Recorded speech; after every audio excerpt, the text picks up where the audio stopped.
तो दोस्तों, sociology optional वाले जो बच्चे होते हैं यूपीएससी में एक सवाल से हमेशा परेशान रहते हैं। सबसे पहला कि कौन सी किताब पढ़ें। एक किताब उनको सामने आती है, हरलम्बस पढ़ लो। हरलम्बस पढ़ लो, कौन सी पढ़ूं? ऑरेंज वाली पढ़ूं, ब्लू वाली पढ़ूं? तो एक सिंपल सजेशन है, ये ब्लू वाली हरलम्बस पढ़ लो।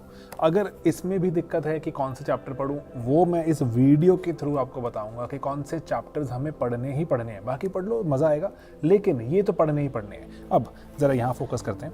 तो ये किताब खोलते हो आप, चैप्टर हैं इसमें 15 चैप्टर्स हैं। इसका नया वर्जन हो सकता है आ गया हो भी, ठीक है। तो इसमें 5 चैप्टर्स पक्का ही पक्का पढ़ने हैं। डिटेल देखना हो तो आगे वीडियो में कंटिन्यू कर लेना, लेकिन 5 चैप्टर्स ऑलमोस्ट पूरे पढ़ने होते हैं। एक है आपका रिलीजन का चैप्टर, चैप्टर 7 है यहाँ पर। एक है फैमिलीज हाउस होल्ड वाला, chapter 8। Power politics state, chapter 9। Education वाला 10, ठीक है। तो 7, 8, 9, 10 रिलीजन, फैमिलीज, पावर, एजुकेशन पक्का ही पक्का पढ़ने। एंड सबसे ही महत्वपूर्ण इंपॉर्टेंट चैप्टर है मेथडोलॉजी, चैप्टर 14, ठीक है। Chapter 7, chapter 8, chapter 9, 10 and 14। Repeat कर रहा हूँ, इसको मैं डिटेल में बताऊंगा। अगर आपको देखना हो वीडियो आगे कंटिन्यू कर देना। Religion, families, power, education and methodology, brilliant chapters हैं। आपको साक्षात सवाल नजर आते हैं यूपीएससी में। चलो एक बार मैं आपको सबसे इसका महत्वपूर्ण चैप्टर है मेथडोलॉजी, जहाँ पर हमने एक्सटेंसिवली नोट्स भी बना के रखे हुए हैं। हमारे यूट्यूब पे चैनल पे इतने सारे वीडियोस भी हैं, आप उसको देखिए। अगर लेट्स से समझ नहीं आया है, मान लो ये चैप्टर पढ़ने के बाद, बहुत से बच्चे, लाखों बच्चे इनका फ़ायदा उठा चुके हैं, ठीक है। जैसे यहाँ पे चैप्टर खोलते हो, मेथडोलॉजी वाला चैप्टर, तो यहाँ पर ना जैसे आपको कुछ कुछ जो नज़र आएंगे कि पहले ना ये किताब ना इतनी सरल किताब है, खुद से बात करती है। तो मैं आपको क्विकली रन थ्रू करता हूँ कि चैप्टर में क्या मिलेगा आपको। शुरुआत करोगे, कोई क्वांटिटेटिव मेथडोलॉजी क्या होती है ना, स्टैंडर्ड सवाल है, पढ़ते रहो, आराम से देखते रहो। कार्ल पॉपर, ये इससे तो हम अपने बहुत से लेक्चर शुरू करते हैं। ये चैप्टर 1 और 2 में हेल्प करता है। आप ना सोच सकते हैं कि सर ये मेथडोलॉजी वाला चैप्टर है कौन सा। सोशो के ना सिलेबस में अगर आप देखोगे, जो सोशो के हमारे सिलेबस में चैप्टर नंबर 3 है, रिसर्च मेथड्स एंड एनालिसिस, ये मेथडोलॉजी का चैप्टर है। इसमें हेल्प करता है ये आपको, मेथडोलॉजी का चैप्टर। कुछ चीज़ें हैं इस चैप्टर बुक में दी हुई हैं, पीछे भी हेल्प करेंगी। ओके, मैंने ये बोरो किया हुआ है, हमारे सर ही हैं हमारे साथ, उनका सिलेबस सब कुछ, ठीक है। ओके, किताब भी उन्हीं की है। ओके, तो अब यहाँ पर अब आपने देखा ये मेथडोलॉजी का चैप्टर है, इसको पूरा ही पढ़ दो। इस चैप्टर में कुछ भी ऐसी चीज़ नहीं है जो आपको लगेगा लॉन्गिट्यूडनल स्टडीज़ क्या होती हैं, फील्ड एक्सपेरिमेंट क्या होते हैं, सब कुछ आपको बड़ा मज़ेदार समझ आएगा।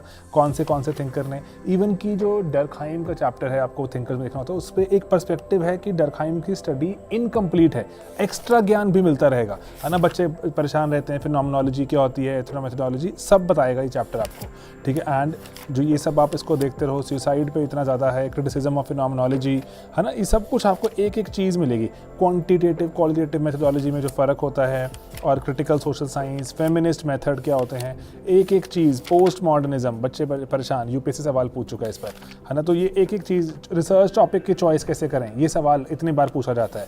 तो ये जो प्राइमरी सोर्सेज कैसे चूज़ करें, मैं आपको एक एक पेज दिखा रहा हूँ जो हमें पढ़ना ही पड़ता है, ठीक है। क्वांटिटेटिव मेथड में प्राइमरी सेकेंडरी का जो सवाल रहता है, आपको इतनी बार इंटरव्यू मेथड पर सवाल पूछे जाते हैं। ये बच्चे सवाल छोड़ कर आते हैं पेपर में, आप करके आओ, ठीक है। तो ये इंपॉर्टेंट चीज़ है, इसलिए मैं आपको पूरा दिखा रहा हूँ। ऑब्जर्वेशन, एथनोग्राफी, पार्टिसिपेंट ऑब्जर्वेशन, क्या फ़र्क है दोनों में, तीनों में, तो है ना, ये सब चीज़ें।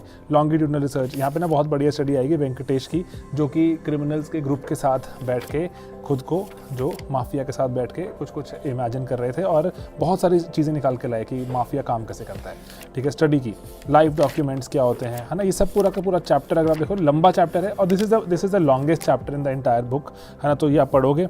सोशियोलॉजी एंड साइंस, ये चैप्टर 2 में हेल्प कर देता है आपको। तो ये चैप्टर पढ़ोगे, आपके ना बहुत सारी चीज़ें थोड़ी सी रिजॉल्व हुई नजर आएंगी। मैंने आपको पूरा पेज दर पेज दिखाया। मेथडोलॉजी की वैल्यूज़, ऑब्जेक्टिविटी की डिबेट चैप्टर 2 में नज़र आती है, ये सब आपको नज़र आएगा। पूरा पेज दर पेज इसको चलाओ, है ना, और एक एक पन्ना। अगेन आई रिपीट, ये एंड ऑफ कोर्स बहुत सारी और चीज़ें भी कवर करनी होती हैं, क्वेश्चन एयर्स एक्सेट्रा वगैरह, वो हमने अपने यूट्यूब के लेक्चर में कवर किया हुआ है। हमारे पेड मॉड्यूल्स भी रहते हैं, उसमें कवर किया हुआ है। ये किताब पढ़ लोगे, कॉन्फिडेंस लेवल अलग ही आ जाता है। इसी में से बहुत सारा सामान उठा के मोस्ट इंपॉर्टेंट चीज़ें निकाल के डाल चुके हैं, ताकि थोड़ा रहे बच्चों को भी हमने कवर कर दिया। ओके, देन मैंने तो लेकिन आपको चैप्टर्स और भी बताए। अब ये जो चैप्टर है लाइन से, है ना, जो आप देखते हैं chapter 7 religion, families, power, education, ये लाइन से 7, 8, 9, 10 चैप्टर्स हैं, ये हमें पढ़ने हैं यहाँ पर। ओके, ठीक है। रिलीजन में ना जो सबसे बड़ा सवाल उठता है, सबसे पहले डिफाइन कैसे करोगे, इतना बढ़िया डिफाइन करता है, फंक्शनलिस्ट कैसे इसको डिफाइन करेंगे, एंड मेलिनोस्की का पर्सपेक्टिव आप जानो इसको, है ना। यूपीएससी सवाल पूछोगा मेलिनोस्की का पर्सपेक्टिव बताओ, जो आप कहेंगे सर सिलेबस में ही नहीं है, अरे पूछ चुका है। मार्क्स के पर्सपेक्टिव के बारे में बात करेगा, और जो पर्सपेक्टिव आपको यहाँ दिखेंगे जो मार्क्सिज्म के बियॉन्ड, जैसे फेमिनिज्म, रिलीजन, इसका पर्सपेक्टिव मिलेगा आपको। कैरल क्राइस्ट, ये ना एक पर्सपेक्टिव है, इंपॉर्टेंट पर्सपेक्टिव है कि फेमिनिज्म कि फेमिनिस्ट कैसे देखते हैं रिलीजन को, कैरल क्राइस्ट क्या बोलते हैं, मैरी डेली कैसे बोलते हैं, तो ये एक इम्पॉर्टेंट चीज़ है। और जैसे ही ना हमारे नोट्स में सब डला हुआ है कि जो एक इजिप्शियन स्कॉलर हैं ये वाले नवल साधवी, तो इनका पर्सपेक्टिव आपको देखने को मिलेगा, ठीक है। Okay, then rational choice theory, इतना बढ़िया पर्सपेक्टिव है ऑफ कोर्स, जो नोट्स वगैरह में सब जगह है कि कैसे एक मार्केट के जैसे ऑपरेट कर रहा है सिस्टम। मैक्स वेबर का पर्सपेक्टिव, है ना। एक एक आप यहाँ पे चीज़ देखते रहें, सोशल चेंज, जो अब सवाल जो डायरेक्ट यूपीएससी में ऑलमोस्ट हर साल सवाल पूछा है, सेक्ट्स एंड कल्ट्स में डिफरेंस बता दो, है ना। जैसे अभी आप शुरू कर रहे हैं, नहीं पता होगा, लेकिन याद रखना मेरी इस बात को कि आपको ये पढ़ना पड़ेगा। सेक्ट्स एंड कल्ट्स में एक ग्राफ है सिंपल, ये रे वॉलेस का ग्राफ है, हम पढ़ाते हैं बच्चों को भी, ठीक है। आप वीडियोस में देख लेना, रे वॉलेस का ग्राफ, ये सरेआम बिल्कुल एकदम सिंपल तरीके से समझा देता है कि क्या डिफरेंस है sects, cult, church and denomination में, कि इस्टेब्लिश रिलीजन क्या है और जो नए रिलीजन आ रहे हैं उसके बारे में पूरा चार्ट दिखेगा आपको यहाँ पे, जो साथ साथ चलेगा कि क्यों सेक्ट आते हैं, कल्ट आते हैं। हमने इतना कुछ बोरो किया इस किताब से, हम इतना थैंकफुल हैं इस किताब को लेकर। बीच बीच में ना अब यहाँ पर आएगा सोशल ग्रुप्स एंड रिलीजियोसिटी। अब ना ये थोड़ा सा, अब ये तो यूपीएससी के लिए किताब थोड़ी ना लिख रहे हैं, लेकिन ये जो बच्चे पढ़ते नहीं है लेकिन पढ़ लोगे ना तो आपको थोड़ा फायदे में रहोगे। स्टीव ब्रूस का पर्सपेक्टिव बहुत ज़रूरी है यहाँ पर, है ना, जो जानते रहो। ये थोड़ा सा ना डेटा ले लेते हैं कि यूके में क्या चल रहा है, यूके के स्कॉलर हैं तो बात तो करेंगे ही, तो ये बच्चे इसको मिस कर देते हैं, लेकिन पढ़ लोगे ना कोई नुकसान नहीं है, ठीक है। मेरा कहने का पॉइंट ये है। तो इस बच्चे बोलते हैं कौन सा चैप्टर पढ़ूं, कौन सा पेज पढ़ूं, अरे पूरा चैप्टर पढ़ दो ना, 4-5 पेज बचा लोगे। अगर 500 में से टोटल अगर हम देखते हैं, इसमें से हमें अगर 200-300 पेज पढ़ने होते हैं, 5 पेज बचा लोगे, कोई खास फायदा थोड़ी ना है। सेक्युलराइजेशन, इतना इंपॉर्टेंट टॉपिक, कहाँ से आता है सेक्युलराइजेशन, पूरा प्रोसेस बताया कि कहाँ कैसे चल रहा है सेक्युलराइजेशन। इस पर चलो और भी ज़्यादा देखना पड़ता है, लेकिन ये तो पढ़े ना सबसे पहले यूके का एग्जाम्पल कि इंस्टीट्यूशनली लोग कैसे दूर होते जा रहे हैं, और पर्टिकुलरली है ना सेक्युलराइजेशन कैसे होती जा रही है। फटाफट से पढ़ दो, इतने जहाँ डेटा वगैरह आ रहा है। एग्रेरियन सोसाइटी में रिलीजन ज़्यादा देखने को मिलता है, इंडस्ट्रियल में कम, पोस्ट इंडस्ट्रियल सोसाइटीज़ में और कम रिलीजन। अच्छा ग्राफ है, इसको जो एग्जाम में डालो। फंडामेंटलिज्म की बात हो रही है अभी कि कैसे जो फंडामेंटलिस्ट कैसे रिलीजन के नाम पर अब आप देखते हैं दंगे फसाद, और इवन की मान लीजिए तालिबान का वापस आना और जो गवर्न करना, क्या ये क्यों वापस आ रहा है आजकल की दुनिया में रिलीजन वापस, और कॉन्फ्लिक्ट कैसे जो अपनी वायलेंस कॉज करता है। सिविलाइजेशन, कैरन आर्मस्ट्रॉन्ग का, सैमुअल हंटिंगटन की क्लैश ऑफ सिविलाइजेशन, हमने इस पर अलग वीडियो बनाकर डाला हुआ है, लेकिन ये देखो आधे एक पेज में पूरी कहानी समझा देगा आपको। High modernity, post modernity, religion कैसे आ रहा है। हाई मॉडर्निटी गिडेंस का कॉन्सेप्ट है, पोस्ट मॉडर्निटी ब्रॉडर कॉन्सेप्ट है, यूपीएससी इस पर सवाल पूछ चुका है ना। तो ये अब इसको अगर आप देखते रहें, रिलीजन और साइंस, यूपीएससी के एसेस का टॉपिक हुआ करता है, सोशल वालों की एडवांटेज है ये, रिलीजन और साइंस में क्या फ़ायदा है क्या नुकसान, ये पूरा। देन चैप्टर आएगा फैमिली का एक एक पन्ना पर डालो कि फैमिली क्या सब जगह होती है। यूपीएससी ने सवाल पूछा हुआ डायरेक्टली, क्या दुनिया भर में फैमिली नजर आती है, आंसर मिल जाएगा हमें।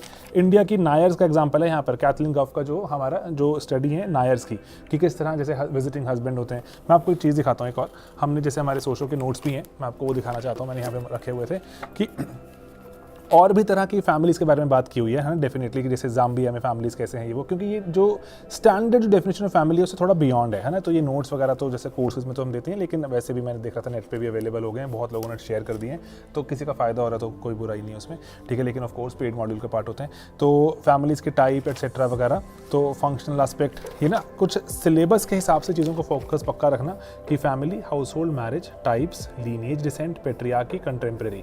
इसमें से लीनिएज डिसेंट, पेट्रियार्की पे इतना सब ये डिस्कस नहीं करती किताब, लेकिन यस आपको पढ़ना होगा। मेरा पॉइंट सर बताने का यही था कि ये किताब जितना बता रही है उसके बियॉन्ड भी जाना होगा, लेकिन ये किताब तो बहुत ही बढ़िया है, पर्सपेक्टिव डेवलप कर देगी आपका, ठीक है, कि दुनिया में हो क्या रहा है। फैमिली का फंक्शनलिस्ट पर्सपेक्टिव कि फैमिली का फ़ायदा है, फैमिली के नुकसान मार्क्सिस्ट लेकर आएंगे, फैमिली के नुकसान है, ठीक है। फेमिनिस्ट पर्सपेक्टिव की औरतें कैसे देखती हैं, जो फीमेल फेमिनिस्ट स्कॉलर्स हुई उन्होंने कैसे देखा फैमिली को, उसका इवैल्यूएशन पूरा।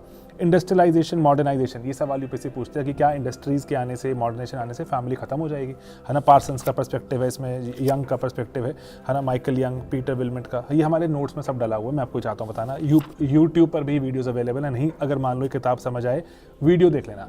मैं तो कहूँगा पहले वीडियो देखो, फिर किताब पढ़ो, एंड देखो कि कितनी जल्दी ये किताब समझ आती है आपको। सरल भाषा में लिखी हुई है। फैमिली की नई नई तरह की डाइवर्सिटी आ रही है। सवाल पूछते हैं आपसे कि फैमिली किस तरह से बदल रही है आज तक, है ना। आजकल नई नई तरह की फैमिलीज आ रही हैं, gay families, lesbian families, trans families, है ना, single parent families, reconstituted families, मतलब जैसे कि पर्टिकुलरली पहले पति पत्नी थे और उसके बाद बच्चे हो गए, अब अगली शादी हो गई, फिर से बच्चे हो गए, वो बच्चे इकट्ठे रह रहे हैं, है ना। तो ये सब तरह की चीज़ें आप विटनेस करते हैं। यहाँ पे आपको नोट्स में मिलेंगे, कुछ डेटा वगैरह आ जाता है, यूके का कोट करते हैं, बस फटाफट से इसको देख लो, कोई बुराई नहीं होती। कॉन्जुगल मतलब प्यार मोहब्बत के रूल्स, कैसे जो लोग आपस में इकट्ठे रहते हैं, कोई ब्लड रिलेशन नहीं है लेकिन इकट्ठे कैसे रहते हैं, क्या शादी डिक्लाइन हो रही है, क्या लोग फैमिलीज में रहना नहीं पसंद कर रहे अब, है ना। ये सब क्या डेटा क्या बोलता है, ये सब चीज़ें बताएगा आपको। एंड जो यूके के पर्सपेक्टिव से थोड़ी बातें आ जाती हैं, लेकिन स्टिल, और जो मॉडर्निटी का क्या इम्पैक्ट है, ये मैं आपको इसलिए पेज दर पेज दिखा रहा हूँ कि बच्चे घबराएं ना कि ये पढ़ना है कि नहीं पढ़ना, पढ़ दो, अरे कुछ भी नहीं है। जूडिथ स्टेसी इतनी ज़्यादा अभी जो इनकी स्टडीज़ हैं रेलिवेंट हो चुकी हैं, गिडन्स, बेक और जो स्टेसी की स्टडीज़ अभी इतनी रेलिवेंट है, हम अपने ऑलमोस्ट हर अपने क्वेश्चन में इनका नाम लिखवा रहे हैं अब, क्योंकि ज़रूरी है, अब इनकी स्टडीज़ रेलिवेंट होती जा रही हैं। ठीक है, ये पढ़ा आपने।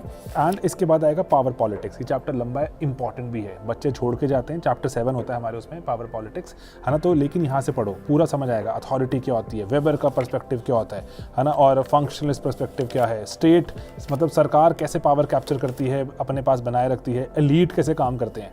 ये एलीट थियरीज तो यूपीएससी अगेन जो कंपलसरी क्वेश्चंस में पूछता है टाइम एंड अगेन, तो इसको देखो आप, ठीक है, इंपॉर्टेंट है। इसलिए मैं वीडियो बना रहा हूँ टाइम निकाल के, क्योंकि ताकि आपको पेज बाय पेज बता सकूँ मैं।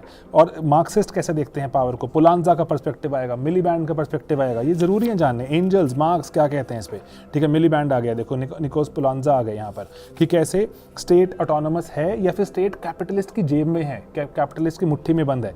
नए जो न्यू मार्क्सिस्ट हैं, ग्रामसी वगैरह, वो कैसे समझते हैं इसको, कि क्या कह रहे हैं इसको, स्टेट किसके पास है। एंड देन अगर आप देखें तो यूएस में चॉम्स्की इंपॉर्टेंट हो जाते हैं। अभी एज सच जैसे नहीं पहुंचा यूपीएससी तक चॉम्स्की का जो थोड़ा जो जज्बा, लेकिन पहुंच जाएगा, पढ़ लेना इसलिए। अब थेडा स्कॉचपॉल, मैंने ये इतनी बार बताया बच्चों को, मैं क्विज में भी पूछता हूँ। स्कॉचपॉल ये हार्वर्ड में सोशियोलॉजी की हेड थी, एंड पर्टिकुलरली उन्होंने बताया क्या कंडीशंस रहती हैं कि सरकारें फिसल जाती हैं, सरकारें कमज़ोर पड़ जाती हैं और लोग रिवोल्ट करते हैं। ठीक है, तो ये 3 कंडीशंस देती हैं, वो आप पढ़ सकते हैं आराम से। ठीक है, और कि उनके कारण, इसलिए एग्जाम में सिंपली कोट करना होता है। ग्लोबलाइजेशन के चलते बेलिस एंड स्मिथ, ये जो पॉल साइंस वाले बच्चे तो ये पूरी किताब पढ़ते हैं बेलिस एंड स्मिथ की, हमें तो थोड़ा सा 2 पेज ही पढ़ने हैं। ठीक है, और लेस्ली स्केयर क्या बताते हैं कि कैसे सोशियोलॉजी बदल रही है, हमारे जो सोसाइटी बदल रही है, ग्लोबलाइजेशन के चलते डेमोक्रेसी बदल रही है, हमारी सरकारें बदल रही हैं। माइकल मान का सबसे बड़ा पर्सपेक्टिव है सोर्स ऑफ सोशल पावर, ये हमने अलग से डिस्कस किया हुआ है, यूट्यूब पे वीडियो भी है। माइकल फूको अलग से डिस्कस किया हुआ है पूरा कैसे, और पेनॉप्टिकन क्या होता है, और पोस्ट मॉडर्निज्म में क्या चलेगा, है ना। पूरा के पूरे चैप्टर पढ़ना पड़ता है। It's a long chapter but it will, जो नाउमी क्लीन है, नो लोगो, कि कैसे लोगोज में पावर है आजकल, लोगों के चलते ही लोग कुछ ना कुछ जो पढ़ लेते हैं। लोगों, देखो लोगों, कुछ तो लोग कहेंगे लोगों का काम है कहना, तो इसीलिए ये चलेगा ही चलेगा, है ना। फिर वोटिंग बिहेवियर की बात आ जाती है, कई बच्चे इसको छोड़ देते हैं, लेकिन पढ़ लो, कोई बुराई नहीं है। रैपिड, बस आपका 2 घंटे लगेंगे, वोटिंग बिहेवियर पे आपकी तैयारी हो जाएगी। क्या पॉलिटिक्स का डिक्लाइन हो रहा है, क्या लोग पार्टिसिपेट नहीं कर रहे। ठीक है, तो और सर ने ये जो कैमरा भी पकड़ा हुआ, आई एम श्योर वो थक भी गए होंगे, लेकिन आप सुनते सुनते मत थकना। ओके, ठीक है। एंड देन जो यहाँ पर वी स्टॉप, हमारे पास ये चैप्टर्स खत्म हो जाते हैं, and we go back to the basic. हमने इसीलिए रिलीजन करना है, फैमिलीज़ वाला चैप्टर करना है, पावर पॉलिटिक्स एंड स्टेट करना है, एंड हमने मेथडोलॉजी करना है।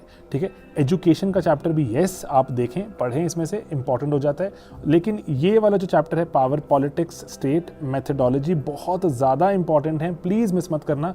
रिलीजन एंड फैमिलीज़ में जो यहाँ दिया हुआ है उसके बियॉन्ड भी पढ़ना पड़ता है, डेफिनेटली इनमें पढ़ना पड़ता है, लेकिन ये इतना अच्छा बेस बना देंगे आपका। And again I repeat, YouTube पर जाओ, स्लीपी क्लासेस के यूट्यूब के वीडियोस देखो और फ्री ऑफ कॉस्ट अवेलेबल हैं। एंड लेकिन वहीं पर बात नहीं रुकती, आपको टेस्टिंग भी करनी होती है। ऑफ कोर्स टेस्ट रिज्वाइन कर लेना, स्लीपी की करोगे तो फ़ायदे की बात है हमारी भी। एंड ऑफ कोर्स ये जो हम नोट्स बना रहे हैं, लेटेस्ट जो चीज़ें चल रही हैं, करंट अफेयर्स क्या चल रहे हैं इनके साथ, क्या क्या लेटेस्ट रिसर्च में चीज़ें निकल कर आ रही हैं, ये सब हम अपने जो कोर्सेज में कवर तो करते रहते हैं। ऑफ कोर्स उसका पार्ट बनोगे तो will be happy to help you.